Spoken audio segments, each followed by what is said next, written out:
ओनर्डर का माहौल वापस आते ही सरकार ने बिहार के टूटे फूटे इंफ्रास्ट्रक्चर को फिर से बनाने के बड़े काम पर ध्यान दिया। सालों तक राज्य की सड़कें, सच कहूं तो एक राष्ट्रीय मजाक थीं, अक्सर सिर्फ गड्ढों से भरी कच्ची सड़कें।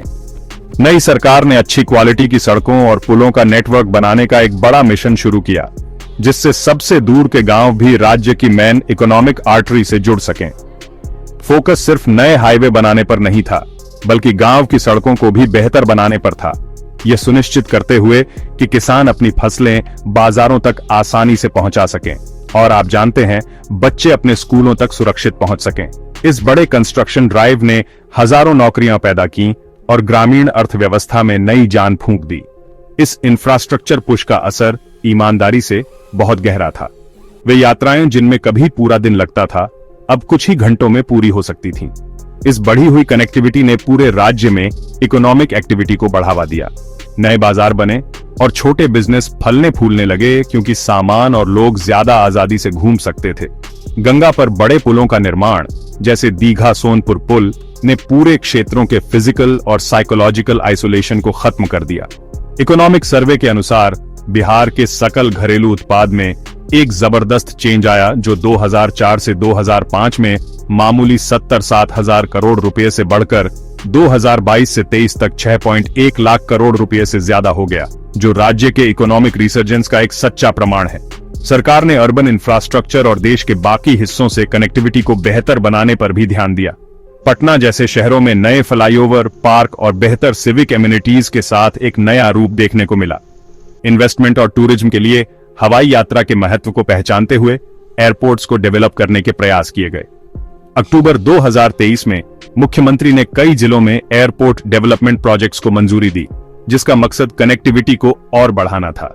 इसी तरह 20 जून 2025 को केंद्रीय फंड्स की एक बड़ी इन्फ्यूजन की घोषणा की गई, जिसमें रेल, पानी और बिजली जैसे सेक्टर्स में 28 डेवलपमेंट प्रोजेक्ट्स के लिए 5,900 करोड़ रुपए से ज्यादा समर्पित किए गए, जो प्रोग्रेस के लिए एक निरंतर साझेदारी को उजागर करता है। मॉडर्न इंफ्रास्ट्रक्चर बनाने के इस एक साथ किए गए प्रयास ने एक ज्यादा डायनामिक और इंटीग्रेटेड इकोनॉमी की नींव रखी। इसने भारत के बाकी हिस्सों को एक स्पष्ट संकेत दिया कि बिहार बिजनेस के लिए खुला है और, सच कहूं तो, अपने डेवलपमेंट को लेकर सीरियस है। नई सड़कें, पुल और पावर ग्रिड सिर्फ कंक्रीट और स्टील नहीं थे, वे एक ऐसे राज्य के प्रतीक थे जो आगे बढ़ रहा था, एक ऐसा राज्य जिसने अपने अतीत को पीछे छोड़कर एक समृद्ध भविष्य बनाने का दृढ़ संकल्प लिया था। बिहार भर में कंस्ट्रक्शन मशीनरी की गूंज उसके रिवाइवल का साउंड ट्रैक बन गई, जिसने लंबे समय से चली आ रही ठहराव की चुप्पी की जगह ले ली।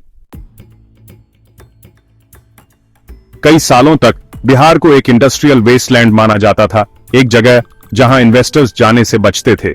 इस सोच को बदलना राज्य की रिवाइवल स्ट्रैटेजी का एक बहुत जरूरी हिस्सा था। लॉ एंड ऑर्डर में सुधार और बेहतर इंफ्रास्ट्रक्चर के साथ सरकार ने इन्वेस्टमेंट्स को एक्टिव तरीके से बढ़ावा देना शुरू किया।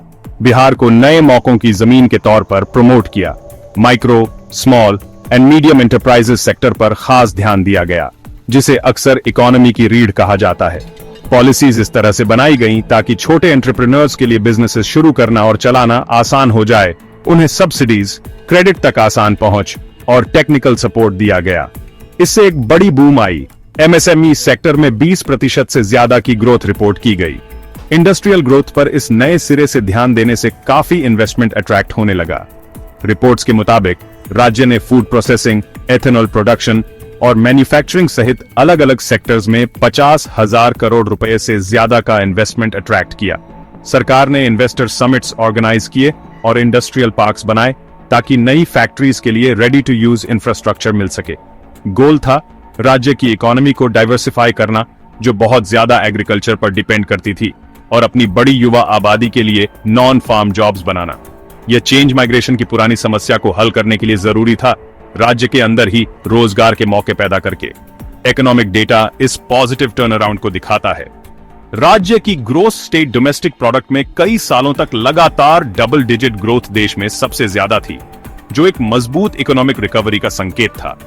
यह ग्रोथ सिर्फ कुछ सेक्टर्स तक ही नहीं थी, बल्कि ब्रॉड बेस्ड थी, जिसे कंस्ट्रक्शन सर्विसेज और एक फिर से मजबूत हुए एग्रीकल्चरल सेक्टर ने बढ़ावा दिया।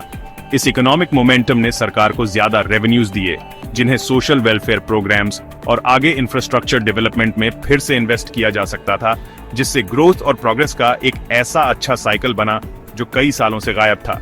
हालांकि बिहार अभी भी एक इंडस्ट्रियल पावर हाउस बनने से बहुत दूर है, एक मजबूत नींव रखी जा चुकी है। राज्य को अब इन्वेस्टर्स के लिए नो गो जोन नहीं माना जाता। एंटरप्रेन्योरशिप का एक नया इकोसिस्टम उभर रहा है, जिसे बिहारियों की एक युवा और एस्पिरेशनल जनरेशन लीड कर रही है, जो माइग्रेशन करने के बजाय घर पर ही अपना भविष्य बनाना पसंद करती है।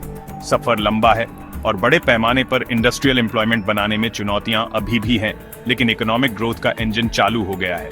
इकोनॉमिक डिस्पेयर से एस्पिरेशन और अपॉर्चुनिटी की तरफ की कहानी धीरे धीरे बदल रही है।